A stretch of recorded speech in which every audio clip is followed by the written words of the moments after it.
Qué gusto, doctor, poder dialogar con usted. Quiero comenzar con la idea final que usted expresó esta mañana en su exposición. El tema de la seguridad ciudadana no es un problema para las autoridades, para los alcaldes, más bien es una oportunidad para solucionarlos precisamente. ¿Es en la realidad factible esto? ¿Qué tan fácil o difícil es de que asuman con interés este particular? Bueno, yo aquí recurriría al interés que tienen los políticos. Los políticos, digamos, que les interesa desde luego ganar votos, ganar prestigio, reconocimiento entre los ciudadanos. Y el tema de seguridad es más que un problema para los políticos y para quienes gobiernan, es una oportunidad. Político o gobierno, llame nacional, departamental o municipal, que logre solucionar los problemas de seguridad, va a ser un político que va a tener un apoyo envidiable. Un alcalde que mejore la seguridad en su municipio puede pensar luego en llegar al Congreso y puede llegar a unos niveles más altos. Yo creo que los ciudadanos hoy, dentro de los ciudadanos, una de las mayores preocupaciones que existe realmente es el tema de seguridad. Y si esa es la mayor preocupación, desde luego el mayor interés por parte de quienes gobiernan y particularmente de los partidos políticos debe ser solucionar ese tema que preocupa tanto a los ciudadanos como la seguridad. Y ahora el entender también de parte de los ciudadanos esa necesaria convivencia. ¿Quién lidera ese formato, el entendimiento del ciudadano común? Bueno, yo creo que uno de los primeros elementos para tener resultados en materia de seguridad es que exista liderazgo. Y liderazgo de quien gobierna, en este caso del gobierno nacional, en este caso del presidente. No solamente del ministro de Seguridad o del ministro de Defensa o del ministro del Interior, no, del presidente. Debe haber un liderazgo muy importante del presidente. Y a nivel municipal, el liderazgo de los alcaldes. Ahora, ese liderazgo debe servir ¿para qué?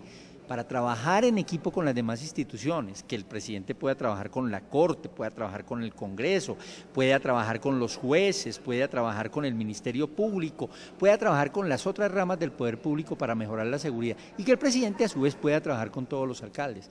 Y en el caso de los alcaldes, que los alcaldes puedan tener el suficiente liderazgo para convocar a la policía, a las fuerzas militares, al Ministerio Público, a los jueces a trabajar en equipo para mejorar la seguridad de sus municipios. En su experiencia como técnico en este tema nos hablaba que ha tenido experiencias buenas, regulares y malas. ¿Una experiencia buena? Bueno, fui subsecretario de Seguridad durante 9 años de Bogotá, entre el año 1995 y el año 2003. Cuando recibimos la ciudad, la recibimos con una tasa de 80 homicidios por cada 100.000 habitantes. La entregamos con una tasa de 23, bajamos de 4.350 muertos, asesinatos, a 1.610. Es una reducción muy importante, un ahorro de vidas incalculable, porque no lo podemos calcular. Fueron muchas las familias que año a año no sufrieron con las muertes de sus familiares queridos y sobre todo nos ahorramos, sobre todo mejoramos la seguridad y mejoramos la convivencia. En los últimos años, en todo caso, ha subido los niveles de violencia en las Américas. ¿A qué se puede determinar esto? Bueno, hay múltiples factores que se han presentado, particularmente el incremento del crimen organizado a nivel de las Américas es creciente, no solamente lo ligado al narcotráfico, está el tema del comercio ilegal de armas, está el tema de la trata de personas, está el contrabando y están algunos otros delitos conexos con estas actividades como el sicariato, la extorsión, el secuestro, que afecta gravemente la seguridad de los ciudadanos. Yo creo que en parte eso, pero también en parte la debilidad de nuestras instituciones de seguridad y justicia, la falta de trabajo en equipo, la falta de liderazgo, la no definición clara de políticas nacionales, pero tampoco de políticas nacionales municipales para enfrentar este tema.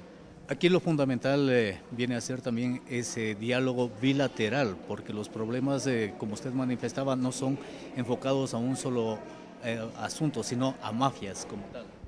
No, es un tema, hemos dicho, si hay algo completamente transnacional es el crimen, y es ahí donde también los estados deberían tener la capacidad de adecuarse a esas condiciones transnacionales, dinámicas, cambiantes que tiene el crimen. Y tenemos unos estados tremendamente rígidos, estados que llegan hasta la frontera y no alcanzan más allá porque no logran hacer una relación con los otros países de manera dinámica para atender estos temas, las legislaciones son distintas. Entonces ahí tenemos una rigidez estatal frente a una flexibilidad, frente a un dinamismo y cambio de los grupos criminales. ¿Cuál es su apreciación de la inseguridad ciudadana en nuestro país, acá en Ecuador?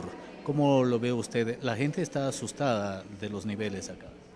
Pues la verdad es que sí ha crecido la violencia y ha crecido la delincuencia, no es solamente un tema de percepción, es real lo que viene sucediendo y desde luego los ciudadanos se sienten inseguros, pero creo que se han creado instancias como las Secretarías de Seguridad, instancias que deben pensar, que deben diseñar política, que las deben ejecutar y que deben hacer seguimiento.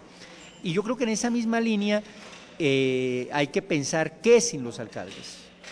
Esto es muy difícil solucionarlo, muy difícil enfrentarlo y creo que Ecuador debe avanzar en darle más responsabilidades, pero también desde luego fuentes de recursos para que los alcaldes asuman este tema de manera responsable. Y poder manejar políticas integrales.